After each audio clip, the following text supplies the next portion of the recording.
Terus saya merasa dirugikan di sini karena selama dia di dalam, saya 3 tahun membesarkan anak 5. Anak saya bukan Michelle aja, ini kan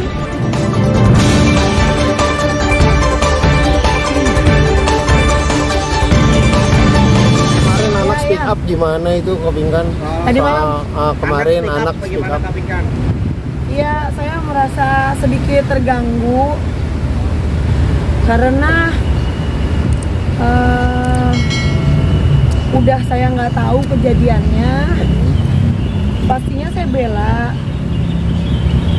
Saya cuma kalau ada Michelle di sini, saya cuma mau nanya, Michelle itu tumbuh besar dari kecil sampai besar, siapa yang kasih makan? Emangnya tumbuh langsung besar gitu. Terus ya saya merasa sedikit terganggu karena udah sejak suami saya di dalam, udah 3 tahun yang lalu, saya udah bela Michelle tuh di pengadilan, saya udah bela. Pasti seorang ibu sakit hancur. Makanya kan saya sedikit halu kan, karena kan ya bukan halu, karena kan tekanan hidup saya banyak. Jadi saya harus pintar, bukan halu sebenarnya, karena intinya jadi lucu gitu loh. Jadi bisa menghargai Pinkan yang sekarang beda dengan Pinkan yang dulu, karena kan yang saya alamin tuh sangat berat gitu. Jadi membuat saya tuh jadi cepet dewasa gitu ya. Tapi sejak suami saya di dalam 3 tahun yang lalu, pasti saya bela Michelle kan, pasti seorang ibu sayang anak pasti. Jadi yang Michelle bilang itu salah total kalau saya nggak bela dia, karena suami saya udah dihukum itu atas saya bela Michelle di pengadilan gitu. Jadi makanya saya udah serahin sama negara yang terbaik kayak gimana gitu. Terus saya merasa dirugikan di sini karena selama dia di dalam, saya 3 tahun membesarkan anak 5. Anak saya bukan Michelle aja, ini kan tolong masyarakat Indonesia jangan Michelle membuat masyarakat Indonesia membunuh karakter saya. Jangan menghakimi saya dong. Saya ini udah susah, jatuh ketimpa tangga, ditabrak truk lagi. Jadi maksudnya Michelle ini kan satu orang yang ngomong di dalam keluarga saya. Ada 4 lagi yang lainnya. Kalau saya nggak bertanggung jawab, nggak mungkin anak 4-nya ini tetap makan dengan baik, sekolah dengan baik, semuanya dengan baik. Jadi ya saya sampai Michelle kaki jadi kepala, kepala jadi kaki, saya harus menghidupi anak-anak ini banyak. Jadi nggak mudah untuk saudara ada di posisi saya karena saya harus membesarkan anak 5. Itu sangat sedih, sangat berdarah-berdarah saya. Untuk saya cari duit tuh 10.000 aja susah di bumi ini, tapi bagaimana saya harus membiayai sekolahnya, daftar sekolah, bajunya, itu nggak semudah itu. Jadi udah complicated, udah anaknya banyak, udah Michelle nggak bantuin saya di rumah, udah juga saya dibully sama seluruh Indonesia atas statement yang sangat salah. Kalau saya nggak bela, ngapain saya serahin sama negara? Ngapain saya bela dia di pengadilan anak saya? Ngapain? Terus saya bela yang salah, yang benar saya bela. Yang benar saya bela. Memang ada cerita di dalam cerita.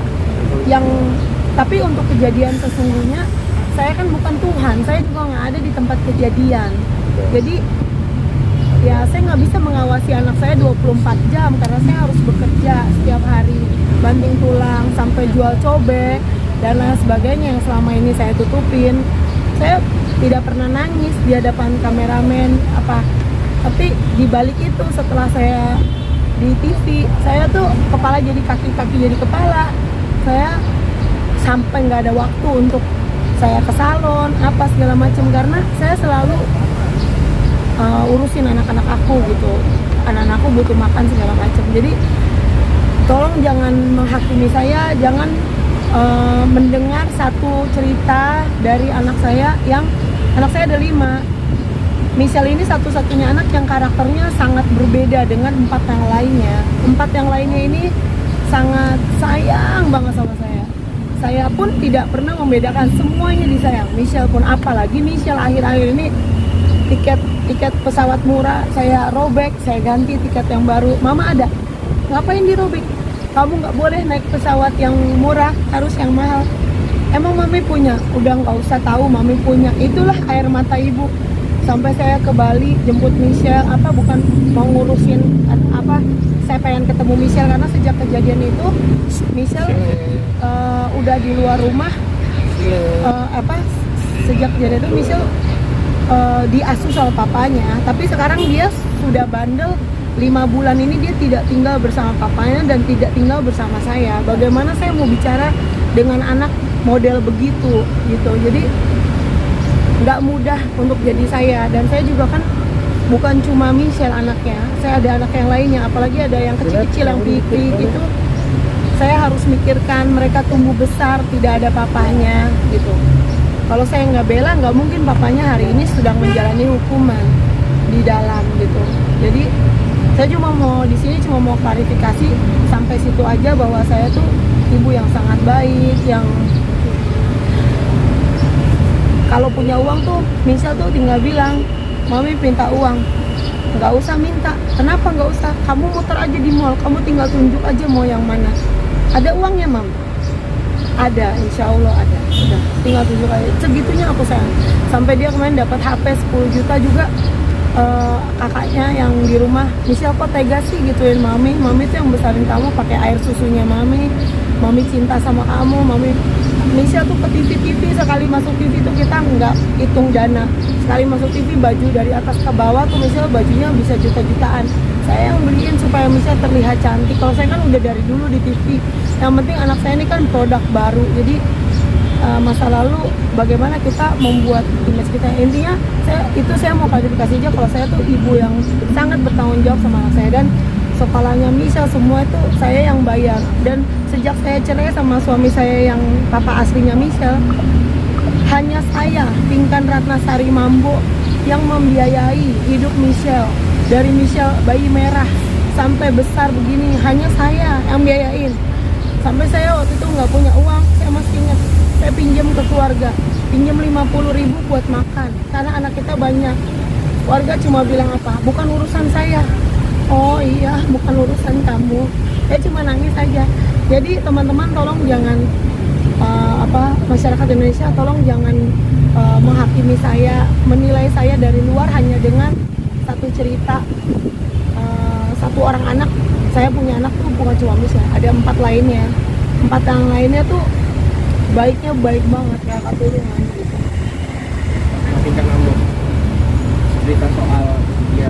Terakhir tuh dia, jadi sejak 5 bulan yang lalu dia udah tinggalnya tuh di rumah temennya, tidak bersama papanya, tidak bersama saya. Jadi dia anaknya nakal, nggak bisa diatur. Dia maunya dugem setiap malam. Ada yang lain, satu dan lainnya yang parah. Tapi saya nggak mau ngomong di sini, saya nggak mau jelekin orang. Cuma pergaulannya nggak baik. Jadi 5 bulan itu dia udah tinggalin rumah, nggak mau diatur gitu. Cuma Michelle doang yang nggak mau diatur, yang lainnya tuh nice banget, baik banget. Nah 5 bulan ini, terakhir dia minta urusin KTP karena dia mau jadi waitress di restoran. Saya bilang Michelle itu artis, nama Michelle besar, Michelle main aplikasi aja udah gajian setiap hari. Mami ajarin bisnis, tapi dia milih untuk jadi waitress.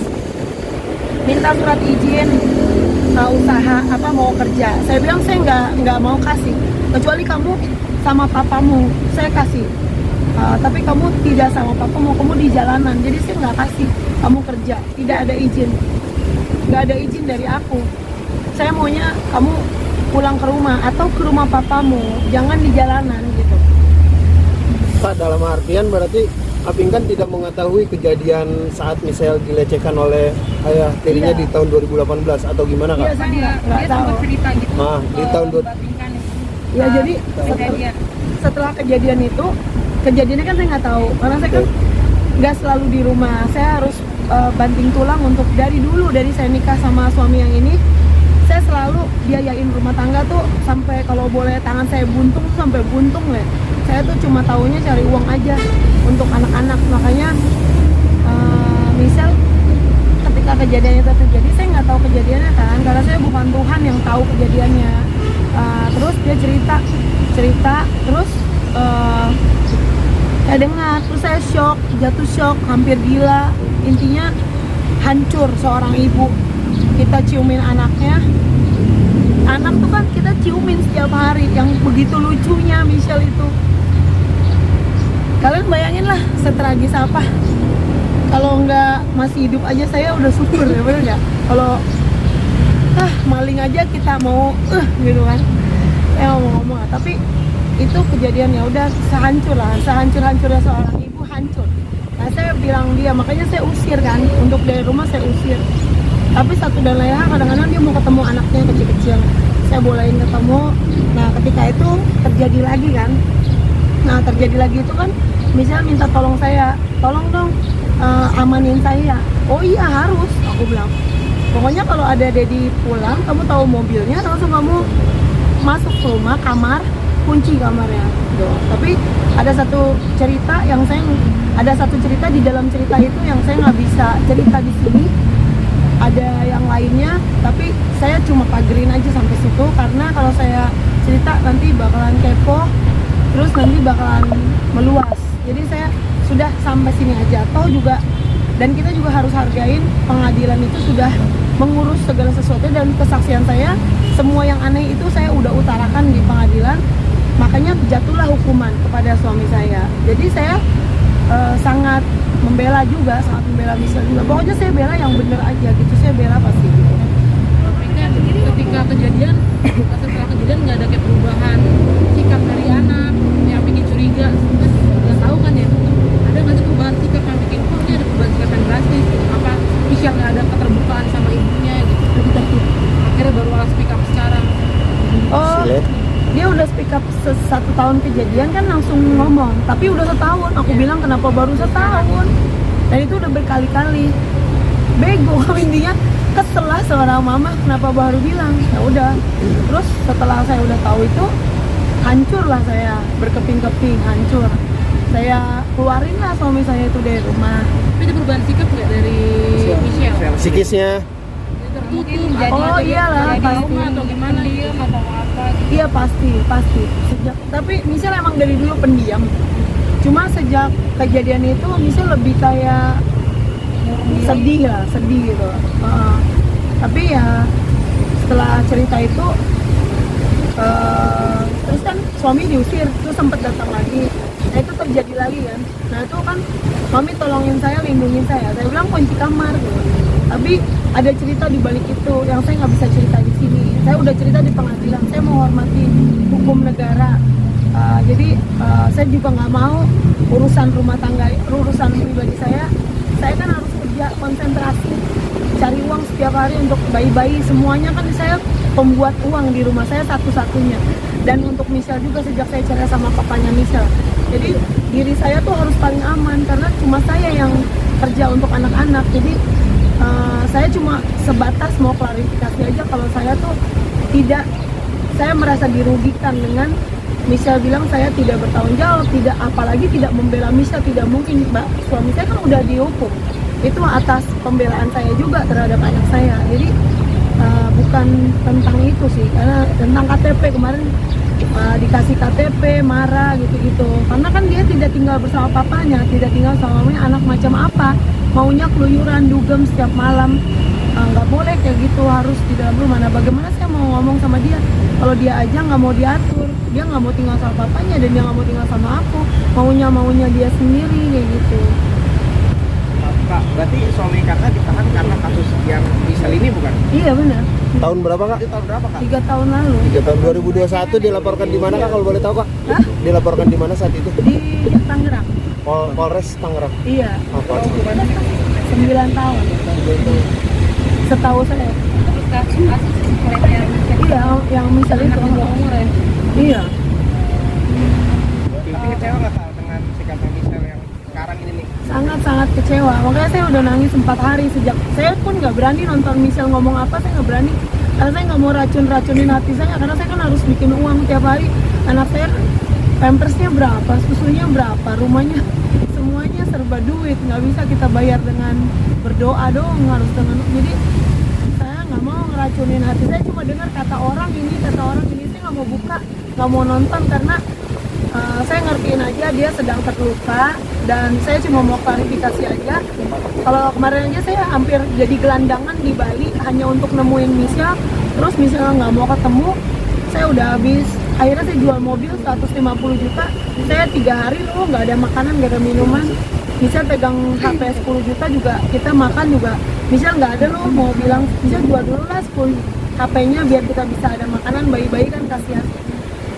Michelle nggak mau jual, jadi saya cuma nangis aja, udah nggak apa-apa, Michelle suka HP itu pakai aja. Mami gimana makannya? Nggak apa-apa, Mami selama tangan aku belum buntung, aku masih bisa cari uang aku. Jadi intinya kecewa banget sama Michelle. Itu saya yang susuin, dan waktu saya besarin itu dengan penuh perjuangan, dan saya membesarkan banyak anak. Itu saya nggak pernah tidur loh teman-teman, saya tuh jualan sampai malam. Kalian tahu, lihat sendirilah, saya selalu ada jualan baju.